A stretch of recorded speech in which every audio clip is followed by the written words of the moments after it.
Hello আমার মিষ্টি বন্ধুরা, কেমন আছো সবাই?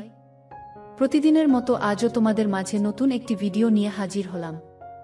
আজ তোমাদের বলবো আমার নিজের আপন ছেলে ও মেয়ের সাথে আমার জীবনের অসাধারণ একটি সত্যি গল্প। আমি 100% গ্যারান্টি দিয়ে বলতে পারি আজকের ভিডিওটা দেখার পর তোমাদের পানি চলে আসবে। তাই তোমাদের অনুরোধ করছি সম্পূর্ণ ভিডিওটি দেখার।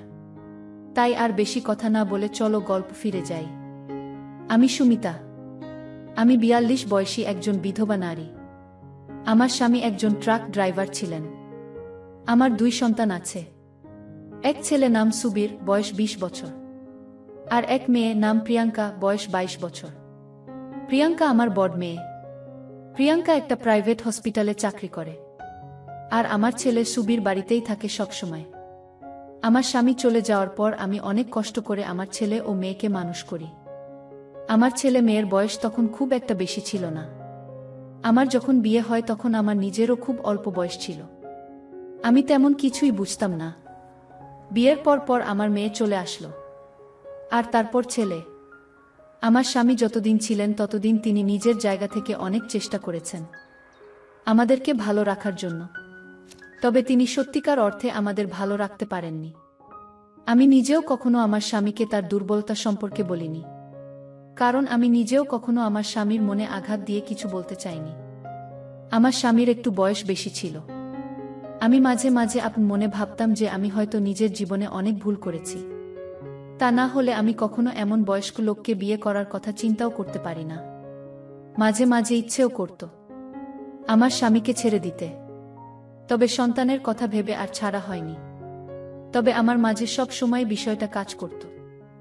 দেখতে দেখতে সময় চলে যেতে লাগলো। একদিন আচমকা আমার স্বামী নিজেই আমাদের ছেড়ে চলে যায়। আমার স্বামী চলে যাওয়ার পর আমি ভীষণ রকম একা হয়ে যাই। আমার কোনো কিছুই কেন যেন ভাল লাগতো না। আমি রোজ রাতে স্বপ্ন দেখতাম আমার জন্য এক রাজকুমার আছে, কিন্তু সেই রাজকুমারটা আসলে কে সেটা আমি জানতাম না। রোজকার মতো আজও আমি দুপুরে রান্না করছি। এমনিতেই এখন খানিক গরম পড়েছে, তার উপর রান্না করতে আসলে আমি এমনিতেই ঘেমে যাই। আমি রান্না করতে করতে ঘেমে একদম ভিজে গেছি। আরও কিছু সময় রান্না করার পর আচমকা আমার কেন যেন মনে হলো আমাকে কেউ দেখছে। আমি পেছন ফিরে তাকাতে দেখতে পেলাম আমার ছেলে সুবীরকে। আমি সুবীরকে রান্নাঘরে দেখে খানিক অবাক হলাম, আর তাকে জিজ্ঞেস করলাম, কি রে খোকা, এখানে কি করিস? কিছু কি বলবি? আমার কথা শেষ হতেই সুবীর আমাকে বলল, মা তুমি তো একদম ঘেমে ভিজে গেছা, আমি কি তোমার সাথে কাজ করব? আমি দেখে বললাম, না খোকা, আমি নিজেই কাজ করতে পারবো, তুই গিয়ে পড়াশোনা করে। সুবীর আমার কথা শেষ হতেই আমার দিকে খানিক এগিয়ে আসছিল, আর আমাকে বলল, মা এখন আমি পড়ব না, তোমাকে একটু সাহায্য করব।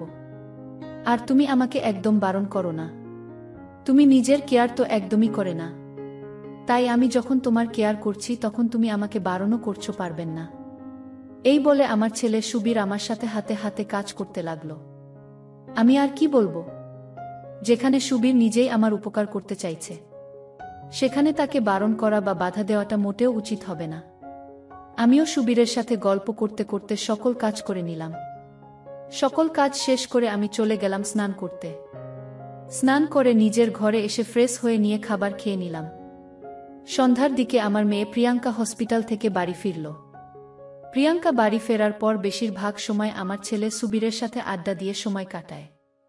আমিও এই বিষয়টা নিয়ে অনেক খুশি, কারণ আমার ছেলে মেয়েরা বাহিরের কোনো ছেলে মেয়ের সাথে কথা বলে বা আড্ডা দিয়ে কোনো ঝামেলায় পড়ে না। তারা 2 ভাই বোন মিলেমিশে থাকে। কথায় আছে না, এক মাঝে থাকে শক্তি। এমন করেই যদি আমায় সুবীর আর প্রিয়াঙ্কা মিলেমিশে সব সময় থাকে, তবে আমার আর কোনো চিন্তা থাকবে না। রাতের দিকে আমি নিজের ঘরে বসে সিরিয়াল দেখছিলাম। প্রায় ঘণ্টাখানেক সময় সিরিয়াল দেখার পর আমি জল খেতে নিজের ঘর থেকে বেরিয়ে খাবার টেবিলের সামনে গেলাম। আমি খাবার টেবিলের সামনে আসতেই শুনতে পেলাম প্রিয়াঙ্কা আর সুবীর অনেক হাসাহাসি করছে। আমি তাদের ভাই বোনের এমন হাসাহাসির কারণটা কি সেটা দেখার জন্য প্রিয়াঙ্কার ঘরে উকি মারতেই যা দেখতে পেলাম, তা দেখার জন্য আমি মোটেও প্রস্তুত ছিলাম না। আমি একদম অবাক হয়ে গেলাম। আমি দেখতে পেলাম আমার মেয়ে প্রিয়াঙ্কা আর আমার ছেলের কাজ করছে আর হাসাহাসি করছে। তাদের দুই ভাই বোনকে এমন করে কাজ করতে দেখে আমার জল চলে আসলো। আমি সারাদিন একা বাড়িতে থাকি। একা বাড়িতে থেকে আমি বোর হয়ে যাই। তাই পাশের বাড়ির ভাবির সাথে গিয়ে আড্ডা দেই। রাতের বেলা ঘুমোতে যাওয়ার আগে অবধি টিভি দেখতে থাকি। এতে করে আমার মন মেজাজ পুরো খিটখিটে হয়ে যায়। আমার করার মতো কিছুই থাকে না। অথচ আমার ছেলে মেয়ে সারাদিন বাইরে নানা কাজ করে বাড়িতে ফিরে এসে দুই ভাই বোন একসাথে হয়ে আবার কাজ করে। আর তাদের দুজনের খুশি দেখে আমার ও কেন যেন হিংসে হতে লাগলো। এমন জীবন্ত যদি আমি পেতাম তবে কতই না ভালো হতো। আমি আমার মেয়ে প্রিয়াঙ্কার ঘরের দরজার সামনে দাঁড়িয়ে আপন মনে এসব ছাইপাশ চিন্তা করতে থাকি। না, এখানে বেশি সময় দাঁড়িয়ে থাকা যাবে না। কারণ আমার মেয়ে আর আমার ছেলে যদি আমাকে এখনো জেগে থাকতে দেখে তারা রাগ করতে পারে। আমি আর সময় নষ্ট না করে নিজের ঘরে চলে গেলাম। নিজের ঘরে এসে আমি আপন মনে সুবীর আনন্দের কথাই ভাবছি। তাদের দুই ভাই বোনের ভবিষ্যৎ নিয়ে একটু বেশিই চিন্তা হচ্ছে আমার। সারাটা রাত আমার চোখে ঘুম আসলো না।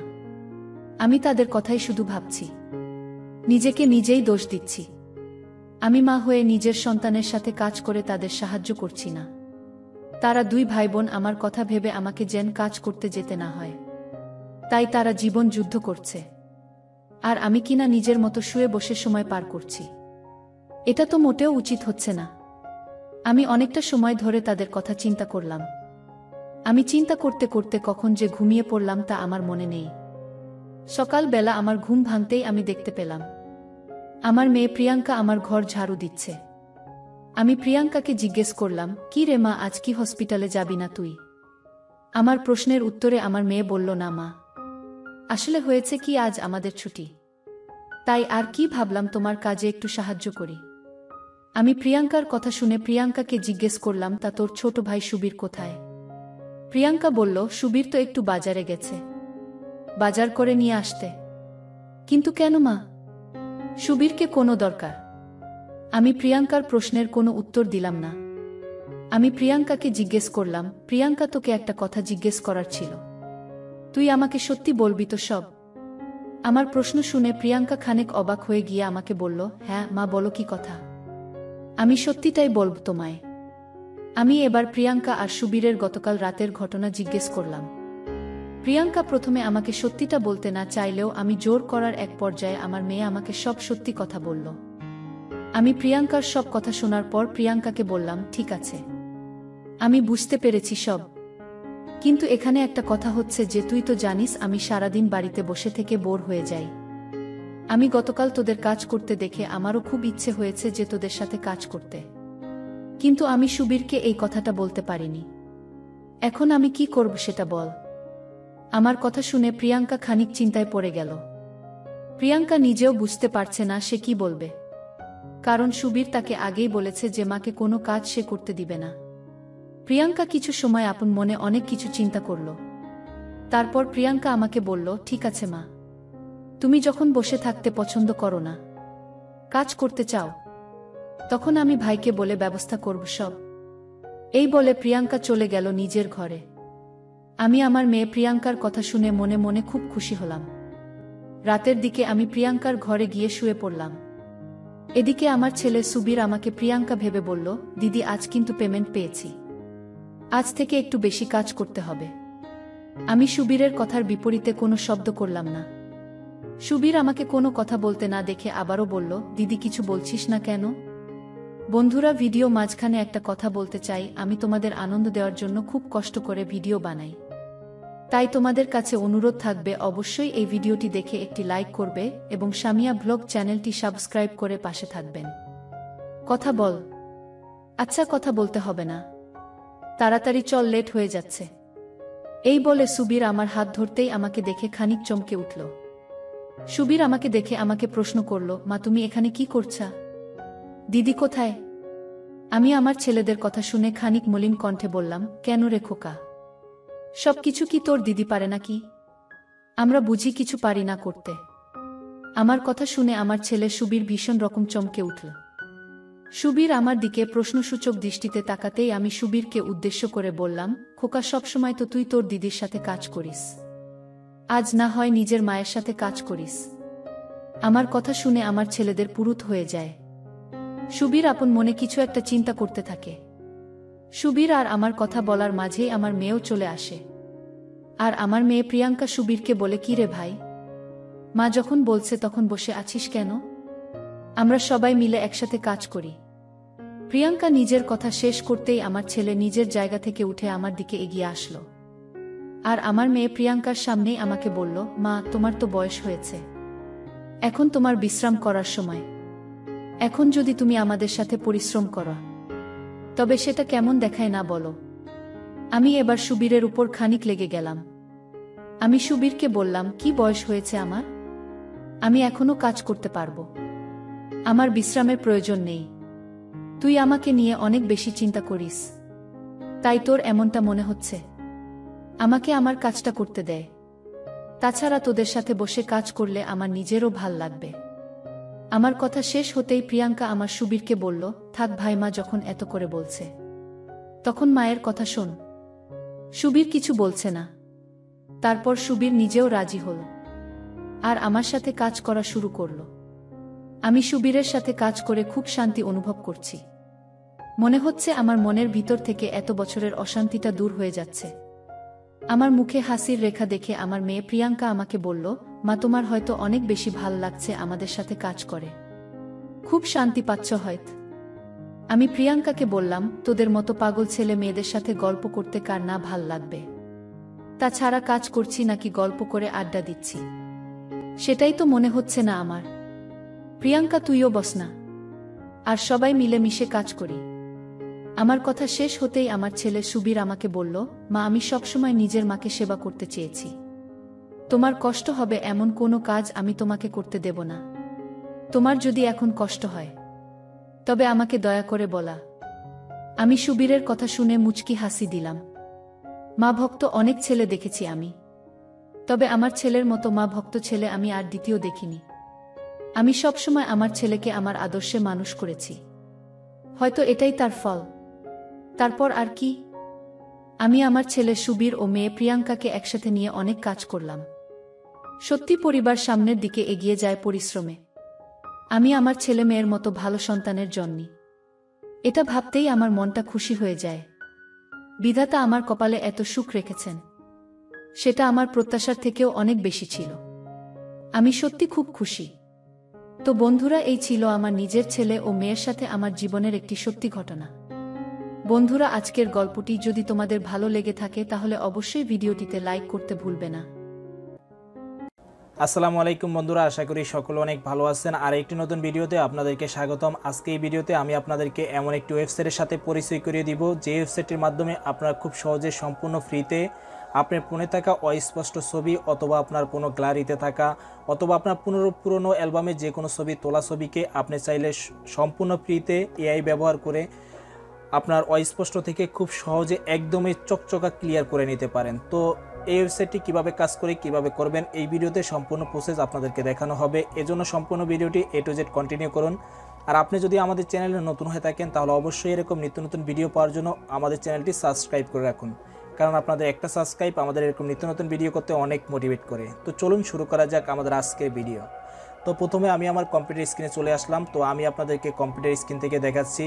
তো কম্পিউটার স্ক্রিন থেকে দেখতে পারলে আপনাদের একটু বড় দেখা যায়, তো সেহেতু আপনাদের বুঝতে সুবিধা হবে। আপনারা চাইলে সেম প্রসেসে কম্পিউটার অথবা ল্যাপটপ অথবা আপনার হাতে থাকা স্মার্টফোনের মাধ্যমে কাজটি করে নিতে পারেন। তো কাজটি করার জন্য প্রথমে আমরা একটি ব্রাউজার ওপেন করে নিব। তো ব্রাউজারের সার্চ বারে লিখব এনহান্স কাটআউট। তো এই নামটি লিখে অথবা আমরা cutout.pro লিখে অপশনে ক্লিক করলে আমাদের সামনে এরকম একটি ওয়েবসাইট চলে আসবে। তো আমরা এই ওয়েবসাইটের উপরে ক্লিক করে দিব। তো ক্লিক করে দেওয়ার পর আমরা এই ওয়েবসাইটের ইন্টারফেসটিতে চলে আসব। তো হোম ইন্টারফেসে আসার পর এখানে এই ওয়েবসাইটের মাধ্যমে আমরা অনেক প্রকার কাজ করতে পারি। তো আমরা যদি এখান থেকে প্রোডাক্ট অপশনে ক্লিক করি, এই ওয়েবসাইটের মাধ্যমে কী কী কাজ রয়েছে সকল প্রকার এখানে দেখতে পাচ্ছি। তো আমরা যেহেতু ফটো অস্পষ্ট থেকে ক্লিয়ার করে নিব, তো সেহেতু আমরা এখান থেকে ফটো ইনহ্যান্সার অপশনে ক্লিক করে দিব। তো ক্লিক করে দেওয়ার পর আমরা এটার হোম ইন্টারফেসটি যেরকম রয়েছে এরকম ইন্টারফেসে চলে আসব। তো আসার পর এখান থেকে আমরা আপলোড ইমেজ অপশনে ক্লিক করে দিব। তো এই ওয়েবসাইটটি আপনি সম্পূর্ণ চাইলে ফ্রিতে ব্যবহার করতে পারেন অথবা আপনি পেইড ভার্সনে ব্যবহার করতে পারেন। তো পেইড ভার্সনটি ব্যবহার করলে আপনার এই ওয়েবসাইটের অনেক প্রকার কাজ রয়েছে, সেইগুলো চাইলে আপনার পেইডলি করে নিতে পারেন। তো আমি যেহেতু ফ্রিতে করে দেখাচ্ছি, তো আমি সেহেতু আমার কম্পিউটারের ডেস্কটপ অপশনটি ওপেন হয়ে গেল। তো আমি এখান থেকে যে আমার যে অস্পষ্ট ছবিটি রয়েছে সেটি আমি আপনাদেরকে আগে ওপেন করে দেখাচ্ছি যে ছবিটি কী অবস্থায় রয়েছে। তো এটা স্পষ্ট হওয়ার পর আমি আপনাদেরকে দেখাবো। দেখেন এটি একটি পুরনো অ্যালবামের ছবি, এই ছবিটি এই অবস্থায় রয়েছে। তো এই ছবিটিকে আমরা সম্পূর্ণরূপে ক্লিয়ার করে আমি আপনাদেরকে দেখাবো। তো আমি এখান থেকে ছবিটি সিলেক্ট করে নিলাম। ফটোটি সিলেক্ট করার সাথে সাথে আপনাদেরকে কোনো অপশন ক্লিক করা লাগবে না, তো এটা অটোমেটিকলি আপনারা নিচে দেখতে পারবেন যে প্রসেস হয়ে যাবে। তো বন্ধুরা আপনারা দেখতে পাচ্ছেন খুব সহজে জাদুর মতো করে আমাদের ছবিটি এখানে অস্পষ্ট থেকে একদমই ক্লিয়ার হয়ে গেল। তো বন্ধুরা আপনারা টোটাল ইন্টারফেসটি এখানে দেখতে পাচ্ছেন যে আগের যে ছবিটি রয়েছে সেটি আপনারা এখানে দেখতে পাচ্ছেন এবং স্পষ্ট হওয়া ছবিটি আপনারা এখানে দেখতে পাচ্ছেন। তো এটি আমরা সম্পূর্ণ ফ্রিতে এখান থেকে ডাউনলোড করতে পারবো। তো ডাউনলোড করার জন্য আমরা এখান থেকে ডাউনলোড অপশনে ক্লিক করে দেব। তো ক্লিক করার পর দেখতে পাচ্ছি যে আমাদের এটি ডাউনলোড হয়ে গেছে। তো আমরা এখান থেকে এটিকে আবার ডেস্কটপে এনে নিব। তো এনে নেওয়ার পর আমি আপনাদেরকে যদি ছবিটি দেখাই, যে বন্ধুরা দেখতে পাচ্ছেন সম্পূর্ণরূপে এই ছবিটি অস্পষ্ট থেকে আমাদের সামনে একদমই ক্লিয়ার হয়ে গেছে। তো আপনারা চাইলে এই ওয়েবসাইটটির মাধ্যমে খুব সহজে আপনার যেই গ্রুপ ছবিগুলো রয়েছে এবং আপনার যেই যারা স্টুডিওতে কাজ করে তাদের হয়তো বা ডাবল ছবি অস্পষ্ট অনেকে ছবি নিয়ে আসে যে ছবি তোলার জন্য, তো এই ওয়েবসাইটটি ব্যবহার করে সম্পূর্ণরূপে আপনি অস্পষ্ট থেকে স্পষ্ট করে নিতে পারেন। সাধারণত যারা স্টুডিওতে কাজ করেন তাদের এই ভিডিওটি অনেক হেল্পফুল হবে। অনেকে হয়তো বা ছবি নিয়ে আসেন যে অস্পষ্ট ছবি, যে ভাই আমাদেরকে এরকম একটি ছবি করে দেন, তাদের জন্য অনেক এই ভিডিওটি হেল্পফুল হবে। তো বন্ধুরা এই ওয়েবসাইটটির মাধ্যমে আরও অনেক প্রকার কাজ রয়েছে, আপনারা চাইলে এইগুলো দেখে নিতে পারেন। তো এই ছিল আমাদের আজকের ভিডিও। আরও একটি অন্য কোনো ভিডিওতে অন্য কোনো একটি ভিডিওতে আরও একটি ইন্টারেস্টিং টপিক নিয়ে হাজির হয়ে যাব। তো এই পর্যায়ে আপনারা ভালো থাকবেন, সুস্থ থাকবেন। আল্লাহ হাফেজ।